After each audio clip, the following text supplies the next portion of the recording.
皆さんこんにちは。無双界空手の荒垣です。今回の動画は型における暗入脈絡です。この型におけると書いていますけど、実際は武術として伝承された沖縄空手の型におけるという意味です。現代のスポーツ空手またはエンターテインメント空手においては型の意味というのは重要視されておりません。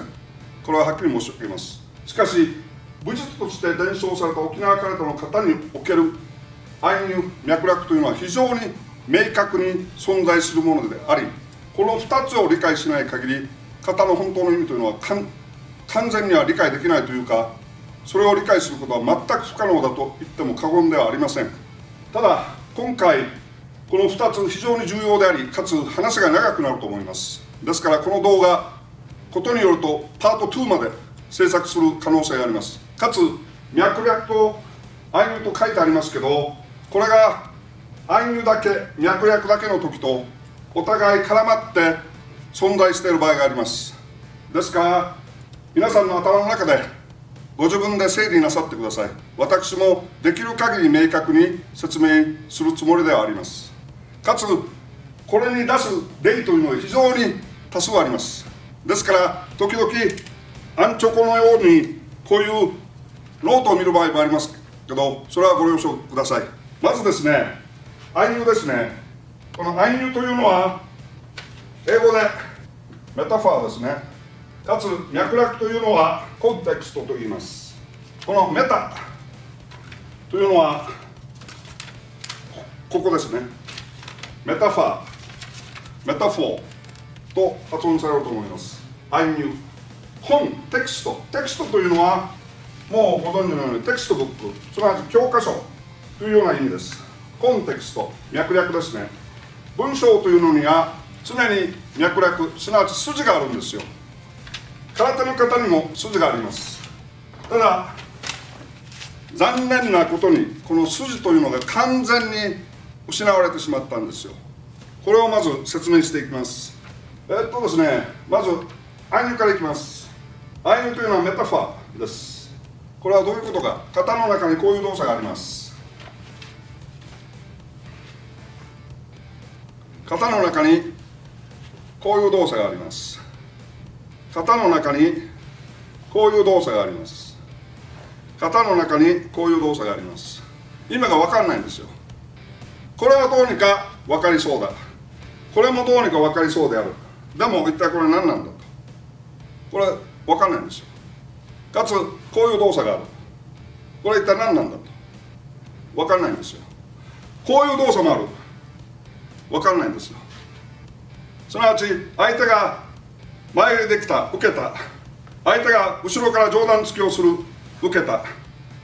これが両手で受けてる。前にいる敵、後ろにいる敵の攻撃を両手で受けてる。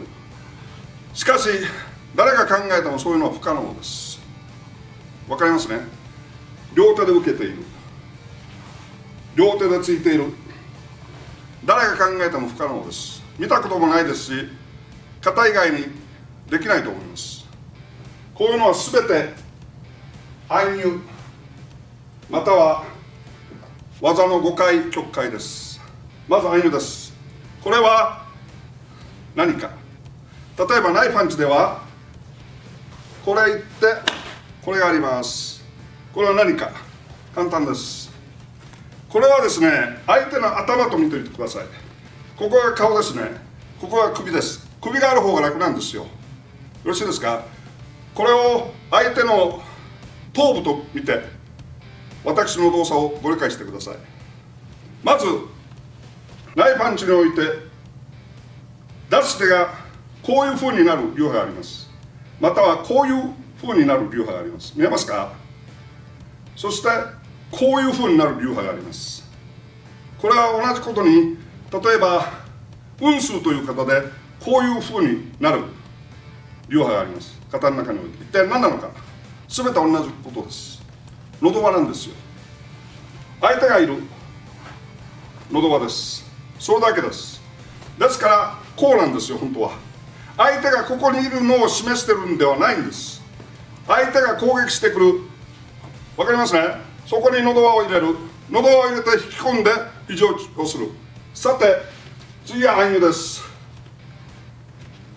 攻撃をしてきた相手を喉輪で止めて、またアタックして肘を当てる。その後首をひねってる。その動作がこれなんです。もう見えましたね。その次に膝蹴りをする。つく。それだけなんです。これがまず型における暗喩メタフォーの一番顕著な例です。ですからもうナイフパンチ見えますね。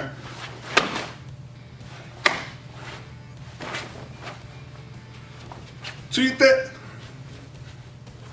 いきますね。上げて下からかち上げる。取ってもう見えましたね。その時にこうしましたね。